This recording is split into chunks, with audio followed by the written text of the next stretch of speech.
Darna! Mali! Pero alam mo ha, mahirap talaga yun, partner. 'Di ba? Yung ikaw yung gumagawa ng paraan kung paano kikita, kung paano magkakapera ang inyong pamilya. Ikaw na nga yung nanay, ikaw yung asawa. Andun na lahat, no? Ikaw pa lahat yung naghahanap ng paraan para kumita. Parang ikaw yung naging provider. Naging provider, ilaw Oo. na ng tahanan. Tapos ano ba yung mga lalaki? Ano? Mga, Batugan! Hoy, hindi! Hoy, lalaki ka! Lalaki Baka ako, nakakalimutan mo. Oo. Hindi naman lahat. No? Padre di pamilya. Gusto ko lang sana gusto ko lang sana tanong si Carol, Oo. Ano? anong site yan? Hoy! Mali! Mali! Mo, talagang hindi talaga maiiwasan na gumawa talaga ng paraan, lalo na ang asawa, no? Lalo na itong si Carol, no? Sa mga nakikita niya at kailangan din ng pamilya. Totoo. Lalo na kung may anak ka. Kaso, eto nga, ang nakikitang reason kasi dito, dahil nga may problema tong lalaki, di ba? Parang, kontento ka na sa mga ganyan nangyayari sa buhay nyo. Diba? Parang hirap eh. Kalalaki mong tao, dapat ang lalaki ay isang provider, lalo na asawa. Totoo. Ikaw ang nagbibigay. Tapos kay ML ka, sarap ng buhay mo ha. Laro-laro lang, pag may time. Ito yung reaction ko, nakakaya mo, no? Ayan Usok ka o, naman, galit na galit yung ilong ni Jim mo. Laki ah. Diba? Ayan Hindi, o. talaga naman nakakainis. Mm-mm. Pero kasi, dumiskarte si ate. Oo. Alam mo, di ko alam kung ano ba, tama Sige. ba yun? Or, Well, hindi, ito ha. kasi panahon na Alam yun. mo, sa ganyang ginawa niya, hindi naman nakita sila ng personal ng ano, no? Online lang to, no? Online. no? Online. Wala siyang ibang source of income, kaya niya ito naisip. Totoo. Gumawa siya ng paraan. Siguro to si Carol ay talagang maganda. True. Di ba? Ano? 50 mil? Buwan-buwan. Buwan-buwan? Oo, makikipag-sweet-sweetan ka lang. Paano yun? gusto ba? Gusto ko. Parang naghihikayat si Naniniwala ka Carol ba eh. na yun lang yung ibibigay? Pero tingin ko hindi lang yun. Baka Hindi lang mayroong yun iba. Tsaka ang hirap niyan, pag pumasok ka sa sitwasyon na yan, medyo delikado. Kasi hindi naman ang tao ay nagbibigay ng pera para ganyan lang. Oo, laging may ano. Baka singiling ka niyan at kitain ka. Diba? Or puntahan ka sa lugar ninyo, baka naibigay mo na yung address nyo. Eh di malaking problema yan. Ewan lang natin kung nagawa na yun ni Carol, no? Mukhang hindi pa niya naiisip yan kasi nakakuha siya bon-bon ng 50 mil eh. Sino diba? ba namang maiisip yung ganon? Easy money, di Easy ba? money, ganun. Kung ikaw ba, papayagan mo yung jowa mo? Well, hindi sa papayagan, partner. Mali yun. Ang gagawin ko dito, mas lalo ako magpupursige na magtrabaho para sa pamilya. Oo. Hindi pa para, may napapala si ML Boy eh. Oo. Sinabi ba niya na ito yung ginagawa niya? Hindi, ang alam daw ng asawa niya, affiliate siya. Oh, di ba? So, sabi nga niya, kapag hindi naman nahuhuli, hindi mali. Ay, naku. Ayan. Hindi, sige, sabihin na natin hindi na kumbaga kapag hindi nahuhuli, hindi magiging mali. Oo. Pero konsensya mo. Konsensya mo talaga yan, Ayan, partner. diyan talaga masusukat 'yan kung kaya mo bang tawag nun? Maatim. Ma-team 'yon na ganun ang ginagawa mo. Tapos yung asawa mo walang kalam-alam. Wala rin namang ginagawa yung asawa niya para kumita ng pera Ba't di niya kausapin? Diba? Ba't hindi niya Partner, feeling ko naman sa tagal na nila magkasama, napag-usapan na nila yan. At alam mo, ang hirap ng buhay ay hindi na kailangan pang sabihin. Nararamdaman yan, yung wala na kayong Hindi! Kung siya ngayon, kung siya ngayon, yung lalaki na ilang beses mong sinasabi, ano bang paraan? Gumawa ka ng masama kagad para matauhan yung asawa mo? Ano bang dapat? Well, tama yung sinabi mo naman. Nagbibiro lang, nagbibiro lang ako dun sa part na dapat. I'm sure kasi partner, napag-usapan na nila yan. At alam mo, pag wala na kayong makain, wala na kayong mailuto, wala na kayong maihanda sa pagkainan, hindi mo na kailangan ng salita eh. Totoo. Matik na yan. Uy, wala na kayong makain. Baka Gumawa gusto ka mo ng dumobole paraan. time. Tama, diba? tama. Para makapag-provide sa asawa mo at sa anak mo. Kasi diba? kapag ang tao, ito lang kahit yung gipit na gipit ka eh. Diba? Diba? Ang pinaka kadalasan na naisip ng mga tao ay magnakaw. Easy money. Oh, diba? easy money. Papunta ka na dun eh. Oo. Papunta ka na dun sa ginagawa mo. Lalo na pag nalaman pa ng lalaki yan, ng asawa mo, baka mag-away kayo at baka masaktan ka pa sa ginagawa mong yan. Diba?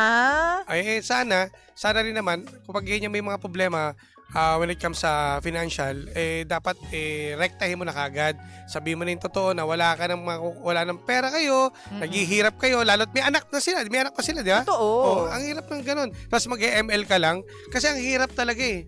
Partner, kapag hindi mo rerektahin, lalo na ikaw mismo, yung si Carol, nakaramdam na hindi ko na alam ang gagawin ko. Bakit niya maiisip niyo? Kasi matindi na yung pinagdadaanan nilang problemang pamilya. Alam mo, ang pinakamahirap dyan, partner, kapag insensitive yung asawa mo, yung walang pakialam, mahirapan ka man, yung hindi nakakaramdam. Di pag ito, pag walang pakialam yung asawa mo at wala nang nararamdaman, humingi ka na ng tulong sa pamilya mo para matauhan siya.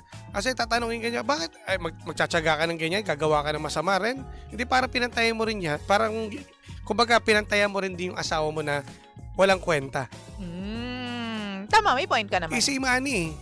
Sino ba naman gagawa ng ganyan? Pero hindi ba dapat pasalamatan natin si ate dahil gumagawa siya ng paraan para mabuhay yung pamilya niya? Pwede naman gumawa ng magandang ng paraan sa magandang pamamaraan. So, mali yung diskarte ni ate? Mali. Kasi hintayin mo pang mahuli. Paano pag nahuli ka? Di mas lalong malaking problema. Sabihin ni ate, okay lang, ikaw nga wala kang ginagawa, naghihirap na tayo. O, di ba? That's the power of money. Oo. Pansinin mo, lumaki ang ulo, nanunumbat na. Kasi dadating ka sa Grabe punto. ka naman! Dadating ka sa punto na ikaw na yung magmamalaki kasi nga, ikaw ay merong buwan-buwan na 50 mil. At Hindi, malakas kasi na yung loob mo. Siya yung bumubuhay sa pamilya. Yun nga, parang lalakas din ang loob mo para maghiwalay na kayo.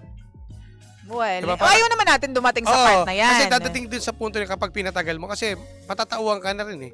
Oo. Papunta ka na dun eh. Wala nang kwenta yung asawa mo, tapos gumawa ka pa ng easy money na, mas okay na itong gagawin ko. Hiwalayan ko na yung asawa ko para wala nang kontrabida. Ganun darating. Hintayin mo ba ganung mangyari? Ba't di mo ayusin? Nakakalungkot lang kasi bakit hindi tayo makaramdam, no? Oo. Kung alam mo ang hirap na ng buhay. Tapos, I'm sure naman na-address nung asawa mo na gusto ko ng gantong skincare, gusto ko ng mga gantong bagay, Kaya, diba, pangarap ko to. Imposibleng hindi ka gagawa ng paraan para sa mga gusto ng asawa mo kung talagang nagmamahal ka ng totoo. Lalo na kung di ba, siya yung halos gumagawa ng gawaing bahay. Totoo. Uy, Tapos mahirap yan, ikaw ba makakita ka, naglilinis ka ng batas, yung asawa mo nag-ML lang? Ang sakit sa mata. Yun. Nakakapaso ng mata, yung mga ganyan. Nakikita mo yung, alam mo yung partner, yung babae yung madalas gumagawa. Yung nagmukha na siyang losyang, di makaligo ng maayos dahil siya lahat sa bahay. Tapos yung asawa, ML lang. Cellphone lang. Dapat iban din yan eh. Ang Roblox nga, di ba, naiban na eh. Bawal na yan eh. Dapat pati yung mga ganyang nakakasira sa pamilya, paglalaro. Iba na lang laruin nyo. Ang hirap sundan. Para everybody happy. Bahala ka. Maglaro kayo. Halimbawa, mag-team building. Team building. Hindi, dito ngayon masusukat yung pagiging asawa mo, Ate Carol, na sana hindi na para humantong pa dyan. Simulan mo na, wala tayong magagawa eh.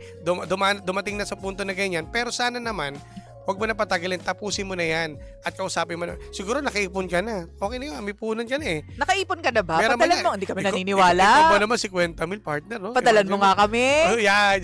Gcash mo na lang. Pero usapin mo na lang. Kita mo, pati ikaw nga nanghihingi ka. Tapos di ba, ang sakit din sa na wala kang alam, pero di ba nakikinabang din kasi yung lalaki na, uy, kaya nga. So, mali ba siya o tama? Mali pa rin kasi kung naiaayos niya yung buhay ng pamilya niya at nagiging maalwan yung pamumuhay nila, mali ba siya? Wala naman siyang ginagawang masama. Kumbaga, dumidiskarte lang siya.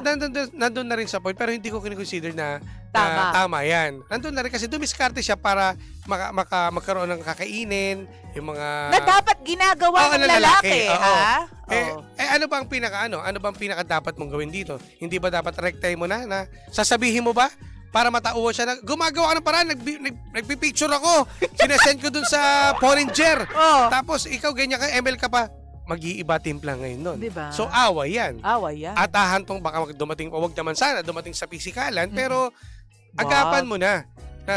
Itigil mo na yan at rektahin mo na kung walang mangyayari sa atin ganito, di babalik na lang ako sa magulang ko. Pupusta ako, partner. Pag naghiwalay yan, dahil nalaman ni Kuya na meron siyang sponsor, maghihiwalay, sasama si ate doon sa foreigner. Yun ang magiging, diba? Yun yung magiging ending. Ganyan ang mangyayari. Kasi, nasimulan yan eh. Etong lalaki, matatauhan siya pero huli na. Kasi nga, diba? Sumama na sa iba. Ikaw ba naman may bonbon 50 mil? Sa Kung ako si Carol, baka Iba pa i-send ko dyan. Mali! Diba? Nakakaano lang din. Nakakasad lang yung relasyon ninyo. Diba? Uy, magbabasa kami ng comments mamaya sa ating online Doon chikahan. natin babasahin yun. Kaya naman, sa lahat po ng mga nandyan sa radyo, thank you very much for tuning in. At kami pa rin po, si Jimbo at si Lindsay. Lindsay and Jimbo. Siyempre naman. Maraming salamat at mamaya po malalaman ninyo ang aming final say po dito. Pumunta kayo sa Facebook page ng Energy FM 1067. Basta sana ako'y kumbaga nananalangin na maayos pa. Oo, ha. Basta, kung gusto mong masundan yung mga comments ng mga pangga natin, Carol, halika na mag-comment ka doon sa aming Facebook page kasi after nito, doon naman po kami sa Facebook ng Energy Correct. FM. Sige. Samantala, oy, thank you very much sa pagtutok at pagantabay. Tayo pa rin po ang number 1, 6.7 Energy FM. Kung gawang sabihing radyo, Sabihin mo! Energy! Lindsay at DJ Jimbo. Energy sa umaga.